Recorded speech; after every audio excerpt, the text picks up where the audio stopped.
Now, budgets are not for people who are struggling with finances.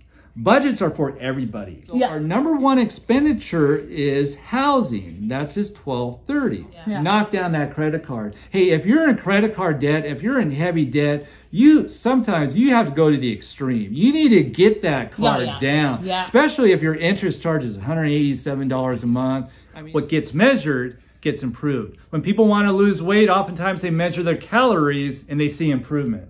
When people want to increase their productivity, they measure their time and oftentimes they see improvement. Same thing with finances.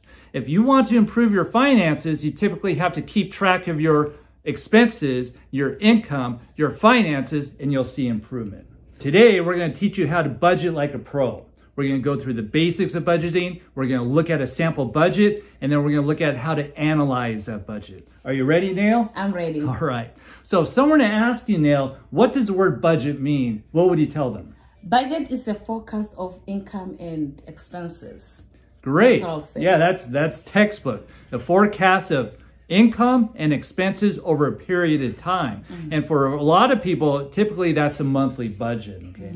So what's the purpose of even doing a budget? What's the purpose of forecasting your income and expenses over a period of time? It helps you to know what are your income versus expenses to help you be able to know whether you are in loss, in debt, or you are going to be making some profit where you can, you can make excess where you can be able to pay your credit card or anything like that. Or just like, it helps you not to get in trouble in a nutshell. Yeah, technically it's to organize, track, and improve your finances. And what I believe it does is it builds confidence instead of fear. A lot of people are afraid that if they see an upcoming transaction, maybe a great deal, a lot of people are not sure whether they can afford that or not. But if you have a good budget, if you have a clear idea of where you stand, you know right off the bat whether you can afford that or not. Okay, let's get to this, all right? Here's just a budget basics definition and forecast of income and expenses over a period of time. Purpose is to organize, track, and improve your financial situation. Okay, so this is a sample budget. This is the budget that we had when we made about $65,000 a year and we were paying down our debt. So this is a budget that we had in 2019 and 2020. So a basic budget is to forecast your income, I have it in the green, and expenses, which is in the red. So we have three categories of expenses. We have necessities, wants, and then surplus, which is your savings and so forth. So let's look at our income. We had two incomes at this time. One was my paycheck through my work, and my net income was about $2,900 per month. And then your YouTube net income was about $1,400 a month. So our total net income is about $4,300, okay? So let's look at our expenses. I have necessities. This is the housing. Your necessities, basically your housing, your roof, your housing, your food, and everything that's necessary for you to survive. So we have housing. Our rent was $1,230. Our food was $1,100. I have that highlighted. We're going to look into that in more detail. Phone and internet. Now, a lot of people might say, well, that's not a necessity. Well, if you make your income from YouTube, it is a necessity. Then we have utilities, diapers and wipes, laundry, and miscellaneous. So this is stuff that we could not cut out. Okay. And then down here is the second category of expenses. We have our wants. This is your car. This is a gym. This is the occasional Uber ride, and the miscellaneous clothing, entertainment, and so forth. And then, so based off our $4,300 salary, our total necessity is $2,950 plus $805. That means that we were in a surplus. So we had a surplus of $545, okay? And then off that surplus, a lot of people either give charity or they'll invest in stocks or savings and so forth. I have life insurance in here for $70, emergency savings, camera equipment, education, and so forth, and then credit card. The whole reason why I even started this in 2019 was I knew we were in a surplus. I knew we were paying our credit card, but I wasn't seeing the credit card balance go down. It just seemed to kind of, it was barely going down, if at all. So I made this thing up to try to identify what was going on. Okay. Now notice our credit card, we're paying about $235 a month. Okay. Now that might seem pretty good, but when I looked at the interest charge on our credit card is like $187 a month. Yeah. So, oh my goodness. So our net, $235, every time we were putting $235 in to pay for that credit card, our balance was going up $187. Yeah. So we were only chiseling down like $48 a month. So this told me right off the bat, this is why we weren't seeing the credit card balance go down, is because we were only paying $235 a month. But $187 was based on financial interest. So you and I had a discussion, and what we decided to do was really emphasize the credit card. So instead of paying for education, instead of saving for education, camera equipment, and even our emergency savings, I zeroed that out. So see, when he zeroes it out, it changes. It's gonna change, right? Now notice our credit. We were then paying $475 on credit card towards our credit card, which was an improvement, but it wasn't enough. Okay, so then what I wanted to do was analyze to look at other areas that we can improve upon. Now, this first pie chart is our expenditures. So our number one expenditure is housing. That's just $1,230. Yeah. Our number two expense is food, which is $1,100. Our number three is the car at $700. Okay. Now, right off the bat, a family of 5 with one of the members breastfeeding, $1,100 a month, that's a lot of money. Yeah. Now, do you have any idea why we were paying that much money? Why? Okay. Well, first of all, he's the one that keeps on these expenses and stuff. First of all, we're really big on Whole Foods, organic foods, and things like that. Right. That can be a little expensive. Yeah. Now, we try to buy raw milk, raw organic milk for our kids. Yeah. And there was a time where we had a pretty good supplier supplying that at $10 a gallon. Well, we lost that supplier, and very few stores even have raw organic milk. Yeah. Now we're paying $16 a gallon. Yeah. Now, most people pay $2 for a gallon of milk. We're paying $16. So that's definitely a lot more expensive. Secondly, we're buying organic bread at like $6 a loaf. As a family, we eat a lot of bread. Yeah. We eat a good 25, 30 loaves of bread a month. And this told me, we used to dabble baking our own bread. This told me we need to start baking our bread every single day. Yeah. And if you bake your own bread, it can be organic, and you only have to spend like $1 to $1.50. Yeah. So right off the bat, I made the change that we decided to emphasize we're going to bake bread every single day. So that dropped the bill like $150, $120, and so forth. Yeah. And also at this time, I was a little lazy with my lunch. I used to always make my lunch, but sometimes I'd be a little too lazy. I would buy lunch. Well, that added like $50 or $80 a month as well. Mm-hmm. And then also, since we are buying organic, some stores are cheaper in organic stuff than others. We started setting up a systematic where we were going to 3 or 4 different grocery stores every single week, and I'll pick up the cheapest items. For example, Costco has the best price on organic eggs. It's like $2.50 as opposed to like $6 somewhere else. So I would go to Costco, get whatever we needed. I would go to Fry's, get whatever we needed, go to Sprouts and so forth. So that knocked it down as well. Yeah. Another big change that we had was we decided to only eat meat 3 times a week. Organic meat costs a lot of money. And when we cut our meat down to just 3 times a week, this is the result. So when we factored in, when we made those changes, see this $1,100? It went down to $700. And look at the change. Now we're paying $945 on the credit card. Mm-hmm. That knocked down our credit card bill a lot.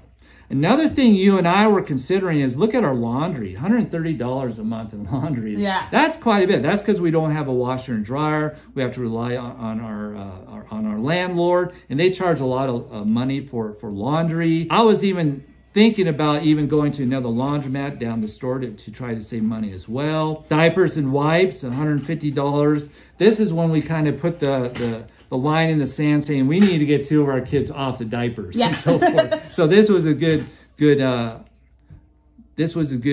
stimulus for that to happen. So and they did very fast, by the way. So that knocked our diapers and wipers probably down to $80 and so forth. So now we're paying down our credit card $1,000 a month. Yeah. Okay? Now, let me go back to the original 1,100. I think it was 150. So that's the first pie graph. Now let's look at the second pie graph. You see this 50, 30, 20? Have you ever heard of the 50, 30, 20 rule? No. A lot of financial planners would say a great goal would be to achieve the 50, 30, 20 rule. And if you have a really good budget, if things are running smoothly for you, 50% of your expenses should be based on necessities. 20% of your budget should be on surplus, savings, and so forth. So let's see how we were doing. Instead of, our necessity was actually 69%. That's way over 50%. Yeah. And notice our surplus, it's good that we had a surplus, but we're well below 20%, okay? So now let's keep an eye on that and see what happens when we knock down our food budget from 1,100 to 700. Then we knock down our diapers from 150 down to 80.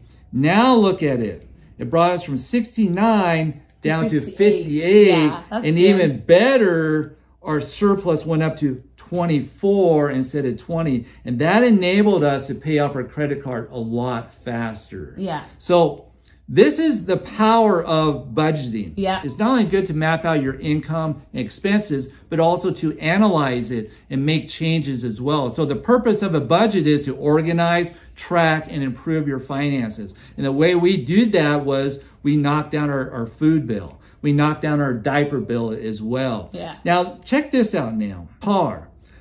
I classify a car as a want, as a luxury, because a lot of people can get by without a car. Yeah. People in New York, a lot of people in New York probably don't have a car. People in metropolitan areas don't have a car. I went without a car for 10 years. Yeah. This was tempting to me. If we could have knocked down our credit card faster, I was seriously thinking of getting rid of the car. Now look, that's a $700 expense. Look what happens when I knock that down to zero. Boom! Oh. Our wants go to 2%. Our surplus goes to 40%. We didn't do that, but in the back of my mind, I was thinking, if things get really bad with a credit card, I'm just going to cut the car off for a while, knock down that credit card. Hey, if you're in credit card debt, if you're in heavy debt, sometimes you have to go to the extreme. You need to get that card down, especially if your interest charge is $187 a month. I mean, our interest charge, when we were in a surplus situation, making $65,000 a year, our interest charge was almost as much as that we were paying down our credit card, and we weren't seeing any improvement. Yeah. This is the strength of a budget, is you can track, organize, and make improvements to your finances, and you have great confidence instead of fear. When you're knocking down your credit card $1,700 a month or $1,000 a month, you're going to make a lot of headway on your credit card. Yep. So this is the power of a budget. So how do you budget like a pro? You map your expenses, you map your income, and you make adjustments, and you experiment, you make adjustments, and then you dial in and try to get to that 50, 30, 20 rule, or even better, something even better than that. So in conclusion, what is a budget? A budget is when you forecast your expenses and your income for a period of time. For example, a monthly. What's the purpose of a budget? Is to organize, track, and improve your finances. So you don't have fear about your finances, but you have confidence. Anything you'd like to add? Yeah, so you also see, if we did not cut off a lot of things, we would have been like paying this credit card to today. We have to make sacrifices. And when it comes to budget, you start to realize the places that you need to make sacrifices on. Like, look at what we did. We took down a lot of expenses, and we are ready to get rid of our car, and look at what happened, and we are able to pay that much credit card debt. Now, budgets are not for people who are struggling with finances. Budgets are for everybody. Yeah. It's good to have these principles down when you're not making very much money, so that when you make a lot of money, things won't get out of control. Because a lot of people who win the lottery, They just go down the tubes, even though they have so much money, because they don't know how to budget. Yeah. They don't know how to organize, track, or make improvements to their finances. A lot of the readings that I found, or a lot of things that I saw on budgeting, were from millionaires. People said they implemented these things when they were struggling financially, and now that they're making a lot of money, they're still doing the same principles. They're still tracking, they're still analyzing, and they're still making improvements to their finances.